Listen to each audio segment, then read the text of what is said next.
इथं आपल्याला काय करायचंय, फक्त आपल्याला या ठिकाणी ऑप्शन्स आपल्याला जे आहेत तिथे टिक करायचं, परंतु त्यासाठी आपल्याला ही गणित सोडवावी लागतील, कच्चं काम करावं लागणार आहे। बघा x वर्ग अधिक kx हा जो पहिला जो प्रश्न आहे त्याच्यामध्ये x वर्ग अधिक kx, जो प्रश्न दुसरा ए जो आहे, जी ई बालभारती प्रश्नपत्रिका आहे त्याच्यामधला प्रश्न दुसरा जो आहे, दुसऱ्यातला ए प्रश्न बहुपर्यायी प्रश्न असतात बरोबर ना। पहिला प्रश्न आपण या अगोदर बघितला, तर दुसऱ्यातला ए मधला जो पहिला जो प्रश्न आहे की या समीकरणामध्ये kx अधिक kx अधिक k बरोबर 0 या समीकरणाची मुळे वास्तव आहेत आणि समान आहेत, तर k ची किंमत काढा। आता मुळे वास्तव व समान याचा अर्थ डेल्टाची किंमत 0 असते, म्हणजे b वर्ग वजा 4ac ची किंमत 0 आहे। तर इथे अगोदर b वर्ग वजा 4ac ची किंमत काढायची, त्यासाठी a बरोबर किती 1, b बरोबर x च्या शेजारी k आणि c बरोबर पण k।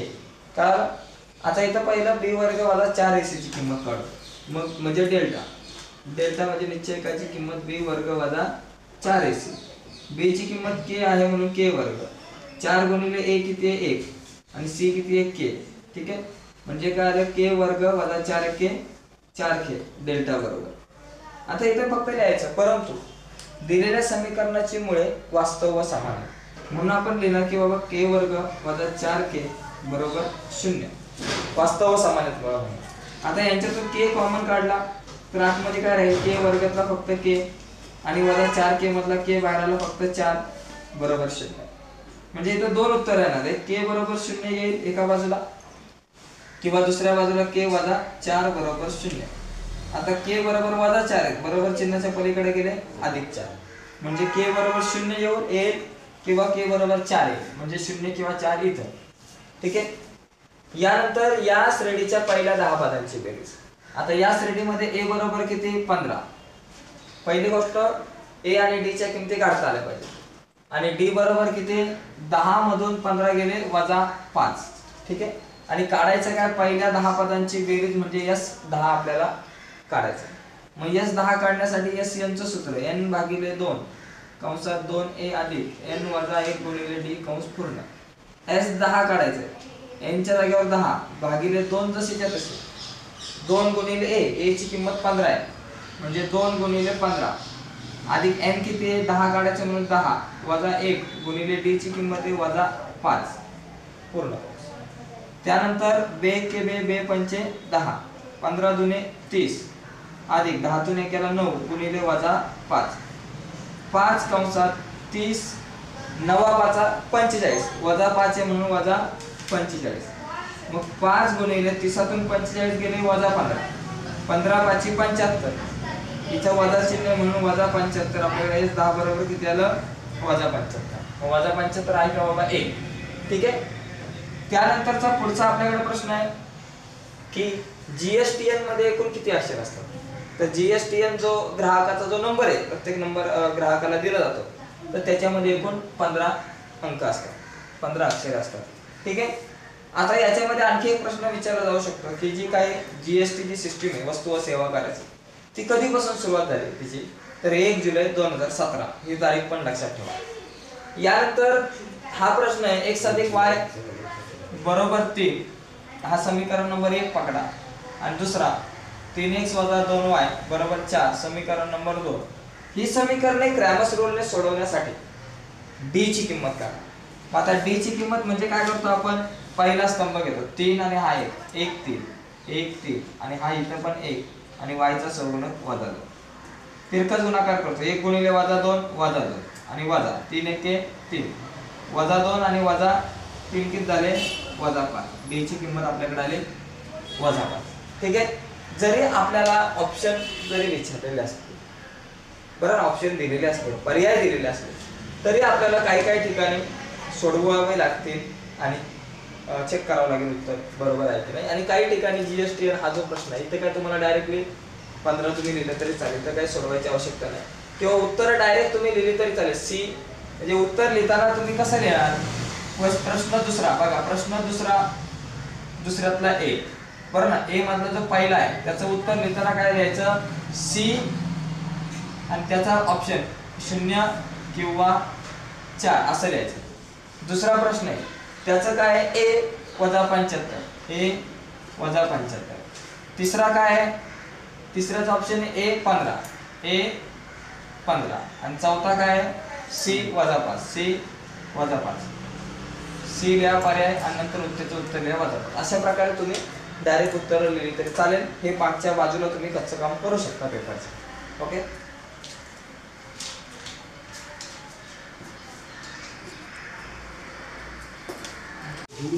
हे पहा, योग्य रीतीने पिसलेल्या, प्रश्न दुसऱ्यातला बी मधला पहिला, योग्य रीतीने पिसलेल्या 52 पत्त्यांच्या कॅट मधून एक पत्ता यादृच्छिक पद्धतीने काढला तर तो इस्पिकचा असण्याची संभाव्यता. आता एकूण पत्ते किती असतात, 52 असतात, म्हणून नंबर ऑफ एस काय असणार आहे 52. ठीक आहे, असं लिहायचं, नंबर ऑफ एस 52. आता घटना जी आहे, घटना ए, घटना काय दिली आपण, त्या जी घटना दिली तिला आपण ए मान. काय घटना आहे की दिलेला पत्ता इस्पिकचा असेल. ओके, इथे लिहायचं काढलेला पत्ता इस्पिकचा असणे, इस्पिक असणे. आता इस्पिकचे एकूण किती पत्ते असतात, इस्पिकचे एकूण 13 पत्ते असतात. पत्ते एकूण 52 मध्ये 4 प्रकारचे पत्ते असतात. इस्पिक असतो, हिलवर असतो, चौकट असतो आणि बदाम असतो. आणि प्रत्येक प्रकारचे 13 13 13 चौक 52. इस्पिकचे 52 असतात म्हणून नंबर ऑफ ए बरोबर किती 52. सॉरी, इस्पिकचे 13 असतात म्हणून नंबर ऑफ ए बरोबर 13. आता याची संभाव्यता काढा. संभाव्यता म्हणजे P of A. P of A चं सूत्र नंबर ऑफ ए भागिले नंबर ऑफ एस. इथे मिस्टेक होऊ शकते, नंबर ऑफ एस वर जाईल तर एस ला वर नाही यायचा, एस नेहमी खाली असला पाहिजे. नंबर ऑफ ए ची किंमत किती आहे, नंबर ऑफ ए 13 आहे आणि भागिले नंबर ऑफ एस 52 आहे.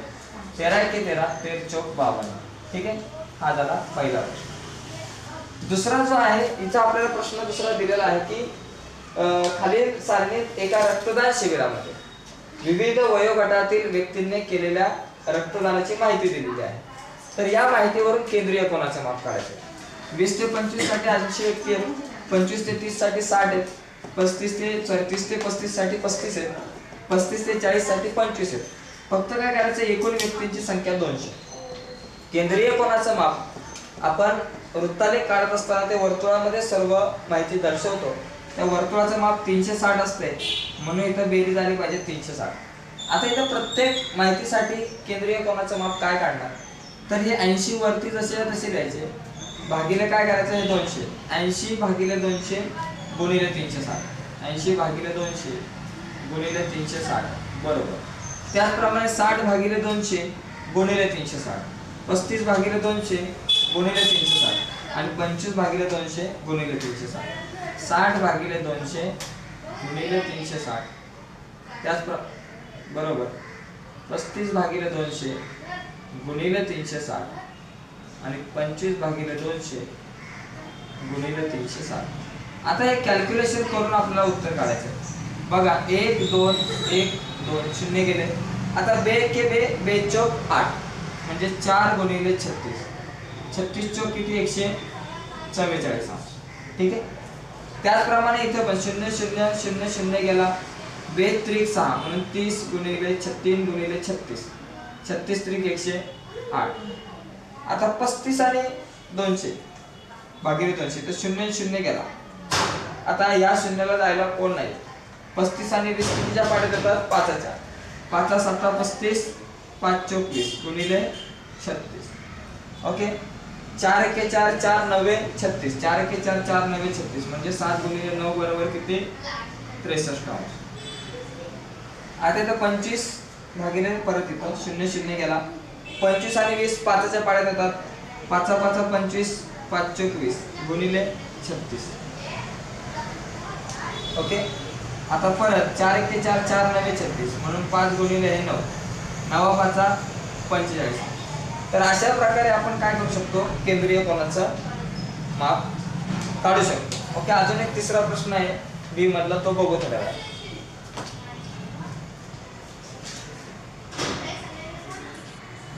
तिसरा प्रश्न आपला की एका शेअरचा बाजारभाव.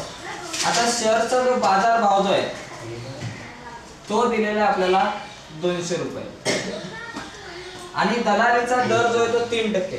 तर शेअरची खरेदी किंमत किती.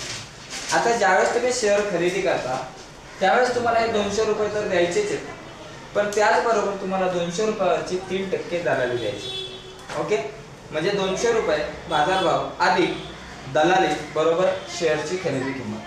आता आपल्याला दलालीचा दर जो दिलेला आहे, दलालीचा दर किती दिलेला आहे 0.3%. म्हणून आपली जी दलाली असेल ती दलाली किती असणार आहे की 200 रुपयावरती 0.3%, म्हणजे 200 गुणिले 0.3 भागिले 100, 0.000 गेला 2-6 म्हणून 0.6 रुपये ही झाली दलाली. ओके, मग आता खरेदी किंमत काढायची. एका शेअरची खरेदी किंमत, खरेदी किंमत बरोबर इथं काय द्यायचं माहितीये का आपण की बाजारभाव अधिक दलाली. बाजारभाव किती 200 रुपये आणि अधिक दलाली किती 0.6. 200 आणि 0.6 किती 200.6 रुपयाला एक शेअर तुम्हाला पडणार. ओके, तर अशा प्रकारे हा जो दुसरा प्रश्न